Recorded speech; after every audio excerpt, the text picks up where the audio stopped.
परिदृश्य में क्या हो गया है कि सरदार पटेल और जवाहरलाल नेहरू इन्हें स्वतंत्रता सेनानी के रूप में न देखकर आज के लोग अपनी राजनीतिक उसके लिए देख रहे हैं। तो उस समय की कांग्रेस थी, वो आजादी की लड़ाई लड़ रही थी, और अभी की कांग्रेस है वो जो है वो राजनीतिक लड़ाई है। नेता आएगा बांध के ले जाएगा, हम लोग जानवर की तरह चाहिए हमारा मालिक है। चलो बात समझिए, आप नहीं जीत रहे हैं इसमें, बस ये लग रहा है कि आपको जब तक आप राजनीतिक गुलामी कीजिएगा आपका दुर्दशा यही होता रहे। लेकिन राजनीति एक एब्सोल्यूट चॉइस है कि आपको एक ही करना, बाकी हटाना पड़ेगा।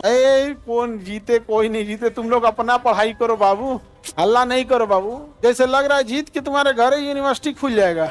आप हमेशा याद रखिएगा बाबू, चाहे कोई भी पार्टी जीते हारे, जब तक आप राजनीतिक गुलामी करिएगा, जब तक ऐसा लग रहा है जैसे आपको यूपीएससी का ज्वाइनिंग लेटर मिल रहा है, बात समझिए, आप नहीं जीत रहे हैं इसमें, बस ये लग रहा है कि आपको जब तक आप राजनीतिक गुलामी कीजिएगा आपका दुर्दशा यही होता रहेगा। आपको बस ये है, जैसे देखिएगा ना, तबेला में जाइएगा जहाँ बहुत सारी गायें रहती हैं या वहाँ पे, तो देखिएगा ना जो जिस गाय को खिलाता है ना गैया उसी के पास जाती है, देखिएगा उस दूसरे के पास नहीं जाएगी, उसी के पास चल जाएगी। तो भारत में राजनीतिक स्थिति यही है, नेता आएगा बांध के ले जाएगा, हम लोग जानवर की तरह चाहिए हमारा मालिक है। चलो भारत की स्थिति यही है, बांध के ले जा रहे हैं, खुश है हमारा मालिक आ गया, मालिक आ गया। राजनीतिक गुलामी मत करना, चाहे किसी पार्टी की हो, किसी पार्टी का हम नहीं कह रहे हैं, बस आप समझिए आप अपने बदले एक व्यक्ति को बैठाए हैं जो आपके लिए काम करेगा। राजनीतिक गुलामी अच्छी चीज,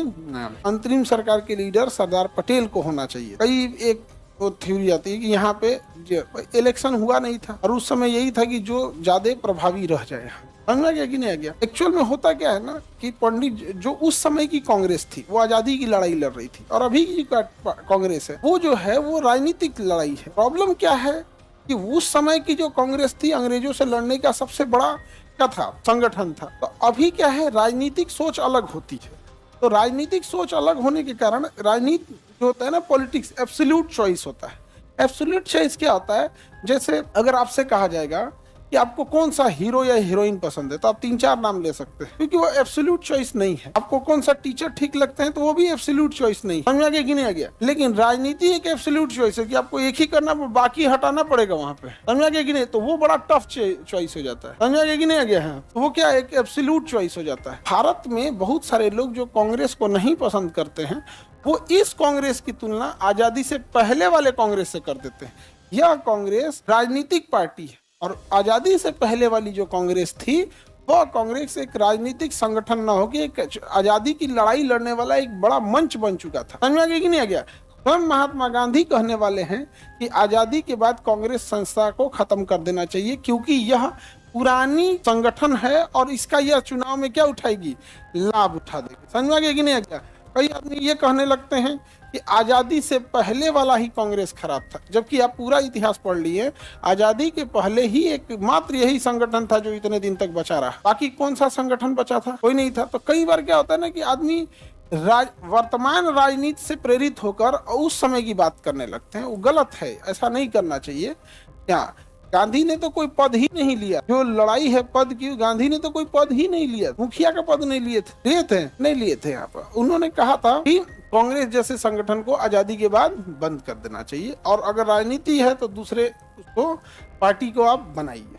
समझ में आ रहा है कि नहीं आ रहा है? किसी को कोई दिक्कत? और कई आदमी कहते हैं कि वो वाला कांग्रेस खराब था, तो उन्हीं से कहिए तो उसी कांग्रेस के तो अध्यक्ष सरदार पटेल थे। तो ना तब ठीक था। मतलब ना क्या है कि आपको अभी राजनीतिक मतभेद है तो आप सब चीज को काहे नाश देते हैं? ठीक है, आपको जो पार्टी पसंद लगे वो हो जाए। वर्तमान परिदृश्य में क्या हो गया है कि सरदार पटेल और जवाहरलाल नेहरू इन्हें स्वतंत्रता सेनानी के रूप में न देखकर आज के लोग अपनी राजनीतिक उसके लिए देख रहे हैं। कांग्रेस को लगता है कि जवाहरलाल नेहरू और महात्मा गांधी पर उसका अधिकार है, बीजेपी को लगने लगता है कि सरदार पटेल और भगत सिंह पर उसका अधिकार।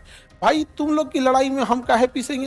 हम भारतीयों पे इन सबका अधिकार है, चाहे झांसी की रानी हो, भगत सिंह हो, सुभाष चंद्र बोस हो, महात्मा गांधी हो, सरदार पटेल हो, जवाहरलाल नेहरू हो, सबका योगदान है हम लोग में। समझ आ रहा है कि नहीं आ रहा है? लेकिन वर्तमान आप देखिएगा उसको ना आज की राजनीतिक पार्टियों से जोड़ के देख लिया गया है। समझ में आ रहा है कि नहीं आ रहा है? इस भावनाओं से आप लोग हटिएगा।